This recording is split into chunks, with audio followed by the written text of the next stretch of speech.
My name is Emily Carter. And before I tell you what happened to me, I want you to imagine something. Imagine being 18 years old. You have one suitcase, $23 in your wallet, a dying phone battery, and your own mother standing at the front door telling you that you are no longer welcome in the only home you've ever known. That was me.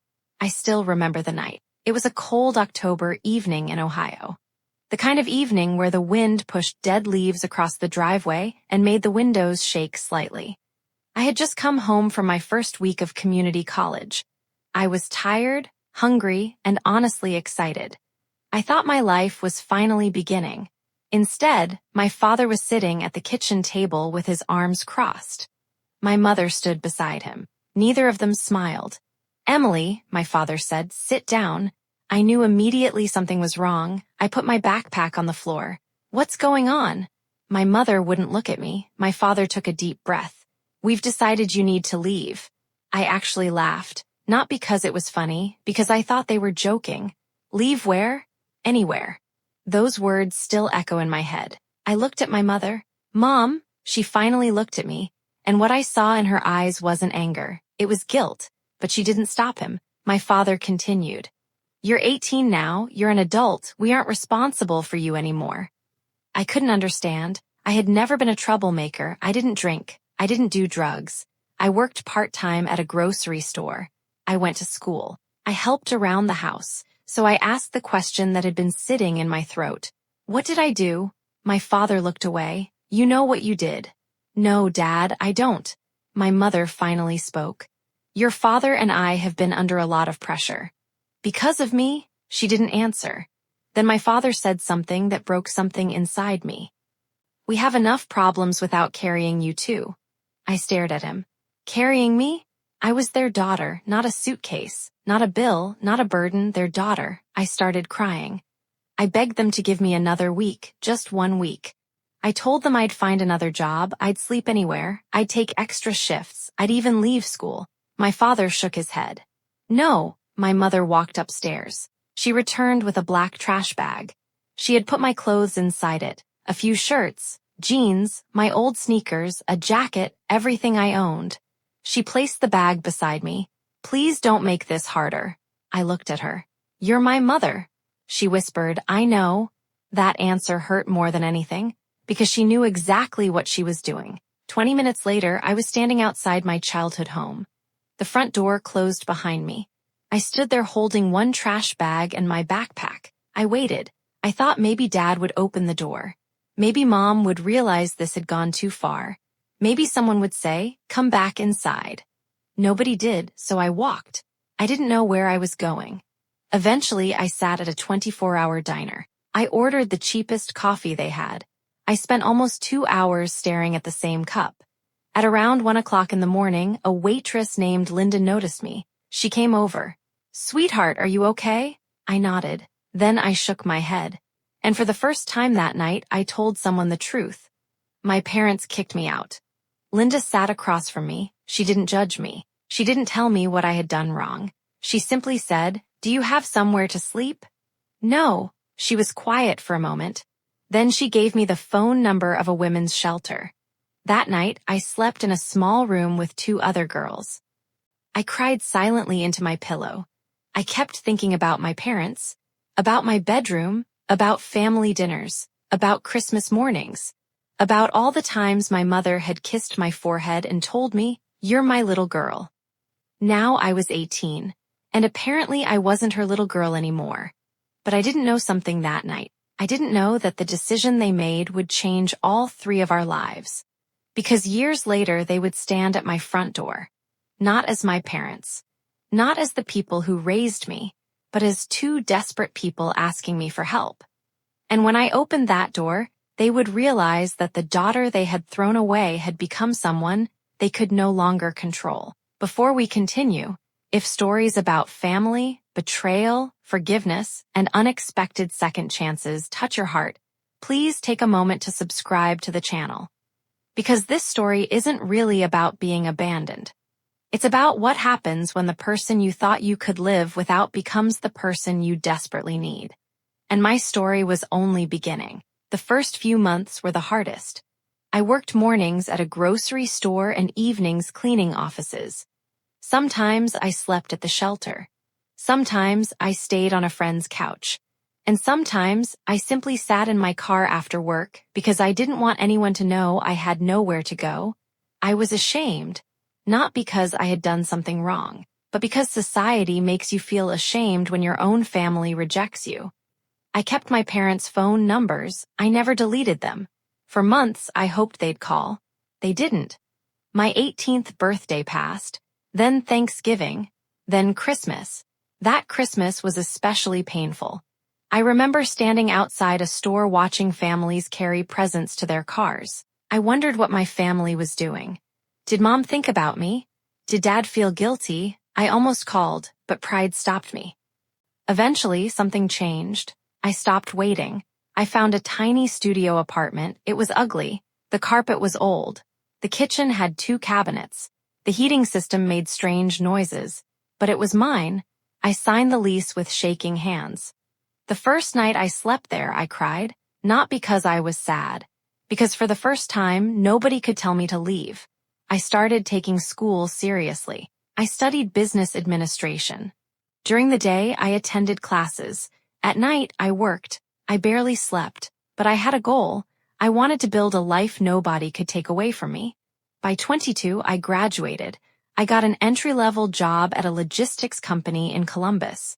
The salary wasn't huge, but I learned everything I could. I stayed late. I volunteered for difficult projects. I listened. I worked. 5 years passed. Then 7. I was no longer the frightened 18-year-old girl with a trash bag. I had become independent. I bought a small house. It wasn't a mansion, but it had a porch, a little garden, a warm kitchen, and a guest room. I remember the first night I sat on that porch. I looked at the house and whispered, "Emily, you did it." I had no family beside me, but I had peace. Eventually, I met Daniel. He was kind. He never asked why my parents weren't around. When I finally told him, he didn't say, "Maybe you misunderstood." He simply said, "They shouldn't have done that to you." We married 2 years later. Our daughter, Lily, was born the following year, and something about becoming a mother changed me. I understood how vulnerable a child is. How much a child depends on hearing, "You belong here." I promised Lily something. No matter what happened in life, she would always have a home with me. Then, after almost 12 years of silence, my phone rang. I looked at the screen. I recognized the number immediately. It was my mother's. My heart stopped. I didn't answer. The phone rang again and again. Finally, I answered. "Hello?" There was silence, then my mother's voice. "Emily?" I closed my eyes. "Yes," she began crying. "I need to talk to you." I didn't know what to say. She asked to meet. I agreed. The next afternoon, I met her at a small coffee shop. When she walked in, I almost didn't recognize her. She looked older, smaller, tired. She sat across from me. For several minutes, neither of us spoke. Then she said, "Your father is sick." I felt my stomach tighten. "What kind of sick?" She explained that his health had deteriorated and that their financial situation had become extremely difficult. Their house had been refinanced. Bills had piled up. There were debts, and they were close to losing everything. I listened quietly. Then she looked at me. "Emily, we need your help." Those words felt strange. Because 12 years earlier, they had told me they didn't need me. Now they did. I asked the question I had carried for years. "Why did you kick me out?" My mother lowered her head. "I was afraid." "Afraid of what?" She didn't answer immediately. Then she said, "Your father believed you were becoming a problem." I almost laughed. "A problem?" She started crying. "I know." I looked through the window. People were walking past us. Cars were moving down the street. Life continued. But inside that coffee shop, I was 18 again, standing at the front door, holding a trash bag, waiting for someone to say, "Come home." No one had, and now they wanted me to come back. I told my mother I couldn't make a decision that day. She understood. Before leaving, she reached across the table. "Emily, I'm sorry." I looked at her hand. I wanted to forgive her. But forgiveness isn't a light switch. You can't turn it on because someone finally says sorry. I went home and told Daniel everything. He didn't tell me what to do. He said, "Whatever you decide, make sure you're doing it because it's right for you, not because you're trying to prove something." That night I couldn't sleep. I kept thinking about my father. Even after everything, he was still my father. A few days later, I agreed to visit them. Their house looked completely different. The paint was peeling. The front yard was overgrown. There were unopened letters on the kitchen counter. My father was sitting in a chair. When he saw me, he stared. For a moment, neither of us spoke. Then he said, "You grew up." I almost smiled. "I had to." He looked down. My mother began explaining their financial problems, but something didn't feel right. There were gaps in the story. Then my father said something unexpected. "Emily, there is something you should know." I sat down. He told me that when I was 18, he had been dealing with serious financial pressure. His business had failed. He had accumulated debt. He believed the family had to make drastic changes. But there was another reason. He had discovered that my mother had secretly been helping my older brother financially. My brother had been spending money recklessly.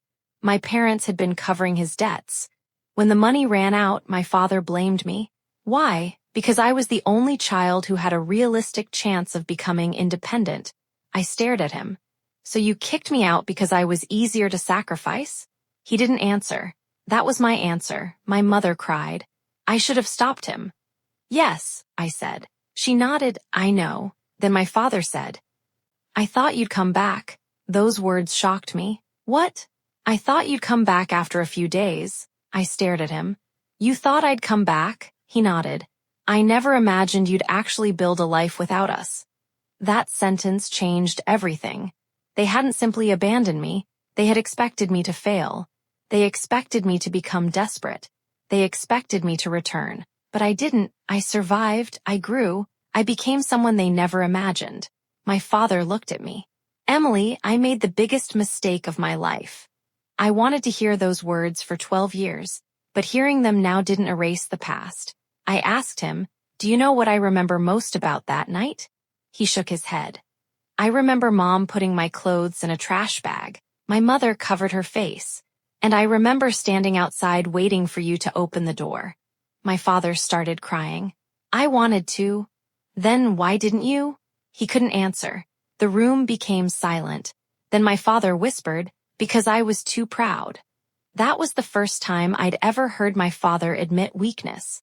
I could have used that moment to punish him. Instead, I asked, "What do you need?" My mother looked surprised. My father said, "We're about to lose the house." I nodded. "I'll help you find a financial counselor." He looked relieved.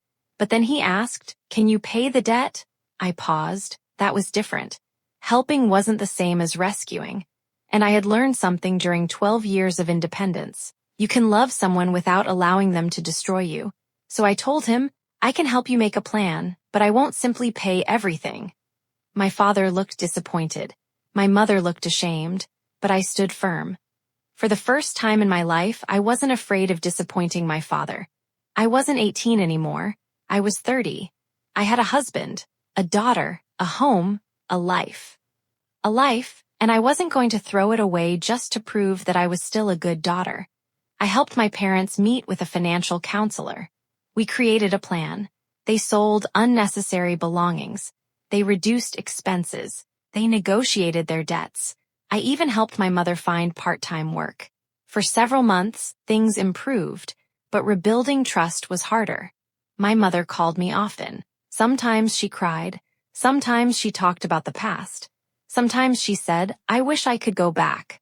I told her, "So do I," but neither of us could. One afternoon, she came to my house. She saw Lily playing in the backyard. My mother stood there watching her.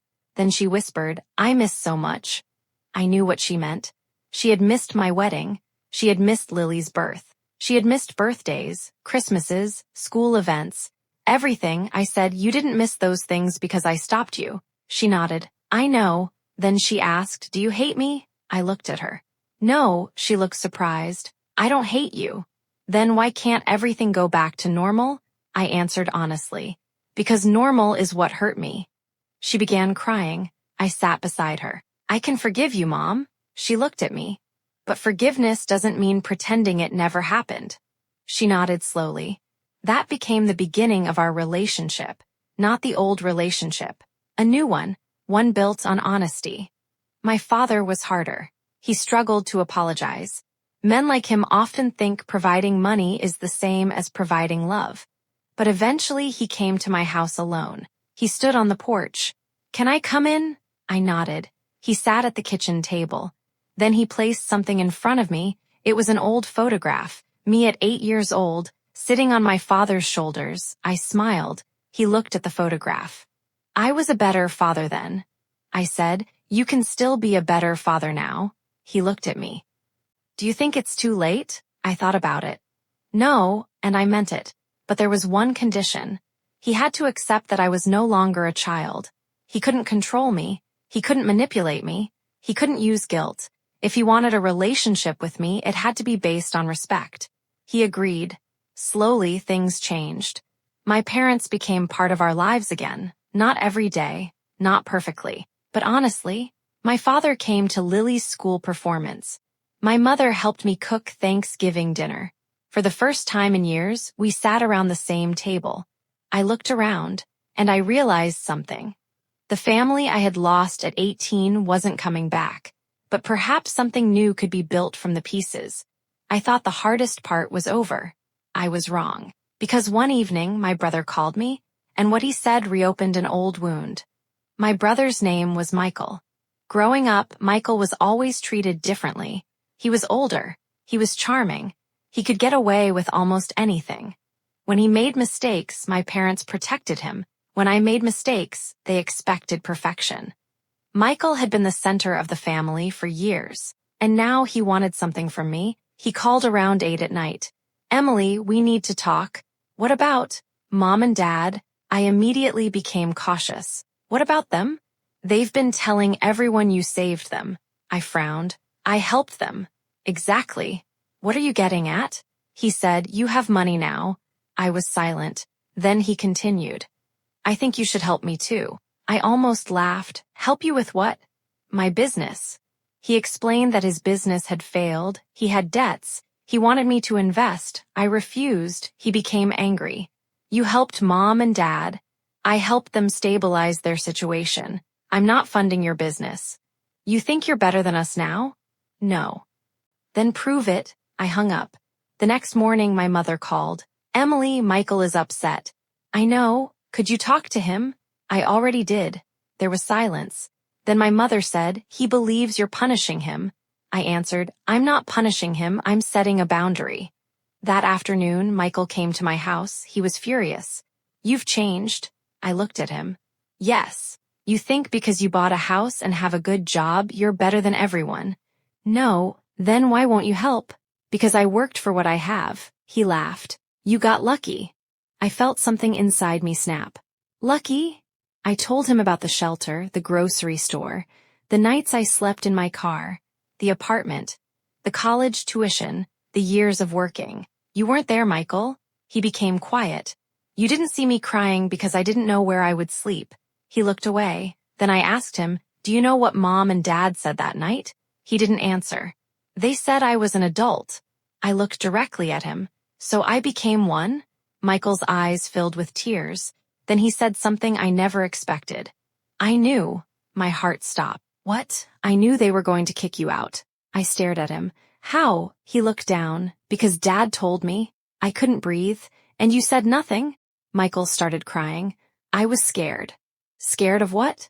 Of Dad. I stood there silently. For years, I had believed only my parents had betrayed me. But now I realized my brother had known. He had watched me walk out. And he had done nothing. I told him to leave. He did. For several weeks, I didn't speak to him. Then one day, I received a letter. It was from Michael. He apologized. Not for wanting money, for knowing. He admitted he had spent years carrying guilt. He told me he had been selfish. He didn't ask for money. He didn't ask for forgiveness. He simply said, "I don't expect you to forgive me. I just wanted you to know that I finally understand what I did." I read the letter twice. Then I put it away. I wasn't ready. But eventually I would be. 2 years passed. My parents' financial situation stabilized. My father recovered enough to work part-time. My mother became closer to Lily, and Michael slowly rebuilt his own life. He started working for a construction company. He paid his debts. He stopped asking me for money. That mattered, because actions were finally replacing promises. One December evening, my mother called. "Emily, can you come over?" I asked why. "Your father wants to see you." I went. He was sitting in the living room. There was a Christmas tree behind him. For some reason, that sight made me emotional. My father handed me an envelope. Inside was a letter. He had written everything down. He admitted what he had done. He admitted he had treated me unfairly. He admitted he had believed I would fail. And then he wrote something I never expected. "You were never the problem." I started crying. My father looked at me. I was. He didn't ask me for anything. He didn't ask me to take care of him. He didn't ask me for money. He simply apologized. For the first time, I believed him. I hugged him. It wasn't a magical moment. It didn't erase 12 years. But it was real. Later that night, my mother hugged me too. She whispered, "Thank you for giving us another chance." I said, "Don't thank me yet." She smiled through her tears. "Why?" "Because we're still learning how to be a family." She laughed, and somehow that was enough. A few months later, something happened that changed my perspective completely. Lily came home from school crying. Someone had told her that families don't always stay together. She asked me, "Mommy, can people stop loving each other?" I sat beside her. "Sometimes people make terrible choices. Like Grandma and Grandpa." I was surprised. "Who told you?" She shrugged. I thought carefully before answering. "Your grandparents made mistakes, big ones. Do you forgive them?" I nodded. "Yes." "Why?" I smiled. "Because forgiveness can give your heart peace." She thought for a moment. "Does that mean what they did was okay?" No. That was one of the most important lessons I ever learned. Forgiveness doesn't make betrayal acceptable. Forgiveness doesn't erase consequences. Forgiveness doesn't mean giving someone unlimited access to your life. Sometimes forgiveness simply means refusing to carry the pain forever. Lily hugged me, and I realized something. My parents had once taken away my sense of belonging, but I had built a home where love wasn't conditional. That was my real victory. Not the house, not the career, not the money. My victory was becoming the kind of mother I once needed. Then, one spring morning, I received a phone call. It was my father. His voice sounded different. "Emily, what happened? I need to tell you something." My heart dropped. "What?" He paused. "I found the box." "What box?" "The one with your things?" I didn't understand. Then he explained. When I was 18, my mother had secretly kept some of my childhood belongings. Photographs, school awards, a small stuffed bear, my old birthday cards. She had stored everything in a box in the attic. My father had found it. He asked if I wanted it. I said yes. When I opened that box later that day, I found something I never knew existed. A letter my mother had written the night I left. She had never given it to me. And the first line said, "My daughter, I am sorry." I sat on my bedroom floor and read the letter. My mother had written that night while I was sleeping at the shelter. She said she had wanted to come after me. She said she had stood at the front door for nearly an hour. But my father stopped her. She wrote that she had been weak, that she had chosen fear over courage, and that she would regret it for the rest of her life. I cried. Not the painful crying I had done at 18. This was different. It was the kind of crying that happens when an old wound finally gets air. I called my mother. "Why didn't you give me this?" She was silent. "Because I was ashamed." I told her, "I wish you'd given it to me." "I know." We sat quietly on the phone. Then she said, "Do you think you can ever truly forgive me?" I looked at the box beside me. "Mom, I already did." She started crying. "But I'll never forget." "I know, and that's okay." "Yes." That evening, I invited my parents, Michael, and their family to my house for dinner. We sat around my dining table. The same kind of table I had dreamed about when I was 18. Everyone was there.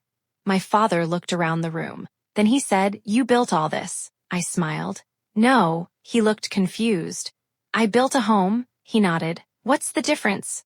A house is where you live. I looked at Lily. A home is where you're allowed to belong. Nobody spoke. My father wiped his eyes. Years earlier, they had told me I wasn't worth keeping. They had believed I would come crawling back. Instead, I had built a life. Not because I wanted revenge, because I had no choice but to survive. And somewhere along the way, survival became strength.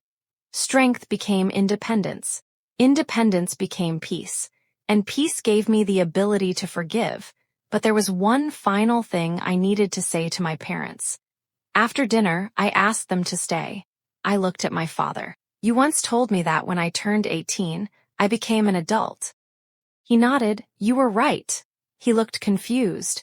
But you were wrong about what that meant. He waited. Being an adult doesn't mean you stop needing family. I looked at my mother. It means you finally understand what family is supposed to be. My mother cried. My father looked down. And now I understand. We hugged, not because the past had disappeared, but because we had finally stopped pretending it didn't happen. Years later, people sometimes ask me if I regret forgiving my parents. My answer is always the same. No, I regret what happened. I regret the years we lost. I regret the birthday dinners, the holidays, the moments, the memories that can never be recovered. But I don't regret forgiveness. Because forgiveness wasn't a gift I gave them. It was a gift I gave myself. When my parents kicked me out at 18, I thought they had destroyed my future. I thought being abandoned meant I wasn't worth loving. I was wrong. Their decision didn't determine my worth. It revealed theirs. And my life afterward proved something I will never forget. Sometimes the people who leave you behind are not ending your story. They're accidentally giving you the freedom to write a better one. Today, my daughter knows the whole story. Not every detail. She's still young. But she knows one thing. In our home, nobody has to earn their right to belong. If you're watching this and someone you loved walked away from you, if your family rejected you, if someone made you feel like you weren't enough, please remember this. Their rejection is not a measurement of your value. You are still worthy. You can rebuild. You can start again. And one day, you may look back at the door that closed behind you and realize it wasn't the end of your life. It was the beginning of the life you were meant to build. My name is Emily Carter. And this is the story of the night my parents told me to leave, and the years later when they came back asking for the daughter they once abandoned. I opened the door, but this time, I decided who was allowed inside.